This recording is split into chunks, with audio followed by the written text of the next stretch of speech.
will not believe what I'm about to tell you, but beg you to listen. All the same, have you noticed something peculiar about the way Lucy is acting? It began 3 days ago. There had been a great storm, a storm greater than any the local fishermen could ever recall. Boats were smashed against the large rocks that were in the harbour. Waves climbed to record heights. There was panic among the tourists on the beaches. Then, out of nowhere, the tempest broke. There came a fog, a mass of dark mist which seemed to close on all things like a grey pall. We were on the east cliff, right at this very place, watching it all. Something not human came with that ship.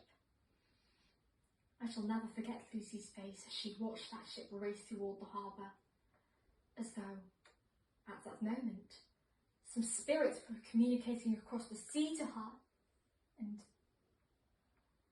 then that corpse swung horribly to and fro at each motion of the ship. Even the panicked tourists were entranced by the sight of that dead man lashed to the helm. We saw that poor dead captain lashed to the helm of his ship, and I heard Lucy whisper, "Thrilling, absolutely thrilling." It was like listening to a stranger. She even seemed upset by this course I wear. Lucy talked about that ship for hours. Then it began. The sleepwalking. My room is next to Lucy's. I remember hearing her toss about that first night, moaning so despairingly that I went into her bedroom to see what was wrong. I couldn't wake her. Her eyes were open, and she cried out, "Yes, master! I am here!" Then she went back to sleep. I never did wake her. It grows stranger. I heard her get up the next night. I followed her. She walked by the curved stone path to the bench where we now sit. The moon was full. She stood at this place, her eyes fixed upon the sea. She stood so still. Then she raised her arms to the moon, as though she were embracing something or someone invisible. That was yesterday.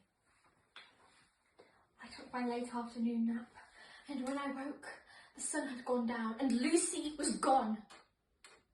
I came here. There is an old stone monolith. You see it there? I hid behind it and watched. I saw Lucy on this bench, watching the sea. She had a book of poetry in her hands, and the stranger sat down beside her. He took the book from her. Lucy turned toward him as though hypnotised. I called out, "Lucy, who is that?" Then the stranger whirled and glared at me. I shall never forget those eyes, red and gleaming in the dark. Then the stranger turned and vanished into the night. I called out.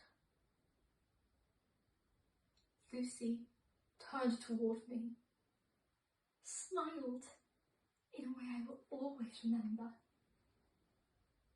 And she said, "Why, who could she be talking about, darling Nina?" "I tell you, her life is in danger. I can feel it. And I need no signs to tell me that Lucy is possessed." By what? I don't know. But I do know she is not the Lucy Wenstrom once called my best friend.